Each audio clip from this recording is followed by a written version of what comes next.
Bonjour, je m'appelle Benjamin Lubzinski, je suis psychothérapeute et coach. Aujourd'hui, je vais vous parler de la psychanalyse. La psychanalyse a plus de 100 ans et la vieille dame se porte très bien. Je vous remercie de vous soucier d'elle. Eh bien, la psychanalyse, tout le monde connaît. Quand on pense spontanément à une thérapie, on pense d'abord à la psychanalyse.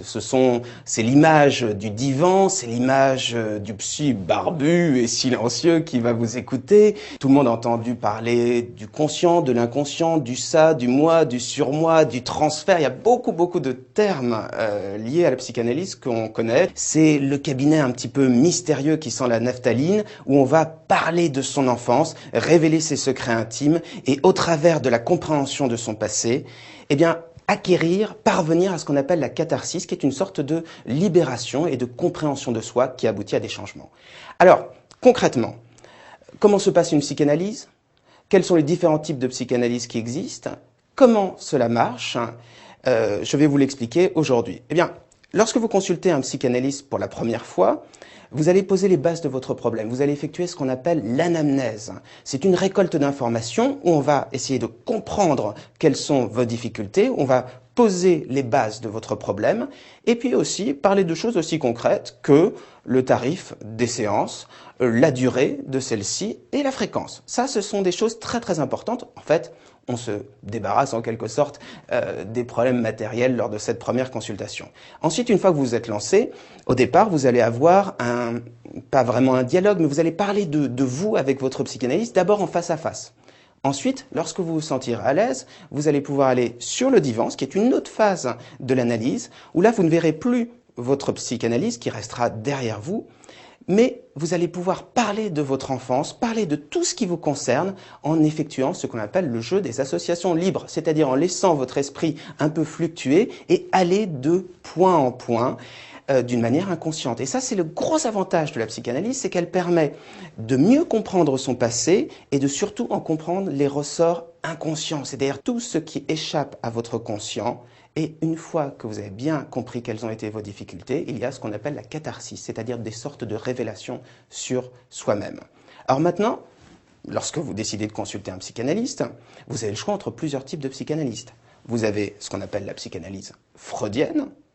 C'est la psychanalyse la plus ancienne, celle qui est la plus classique, on va dire, avec le fameux divan, avec le psy silencieux. Vous avez sinon la psychanalyse jungienne, qui est également très répandue en France, et une des spécificités françaises, c'est la psychanalyse lacanienne.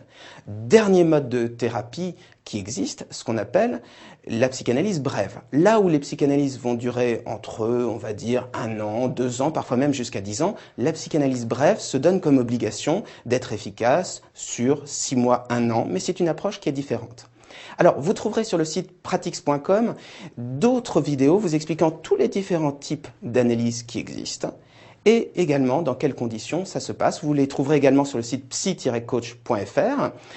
Surtout, lorsque vous commencez une psychanalyse, posez vraiment la question de l'argent, c'est important. Négociez avec votre psy le prix. La psychanalyse accorde une importance très forte au fait de donner de l'argent comme le signe de son implication dans la psychanalyse.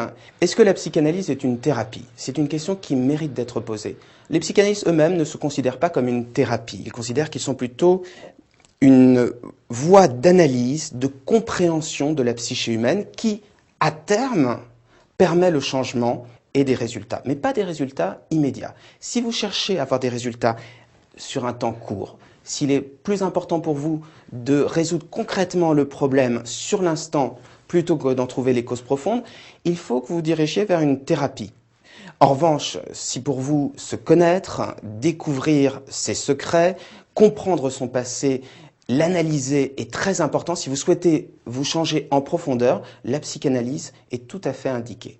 Vous trouverez sur le site psy-coach.fr de nombreux articles traitant de la psychanalyse, des psychothérapies en général. Vous y trouverez également des vidéos et des conseils pratiques. Et puis les adresses de spécialistes. Vous pouvez également nous consulter en composant le 01 42 26 40 27. Et puis moi je vous souhaite une très belle vie et je vous remercie de m'avoir écouté.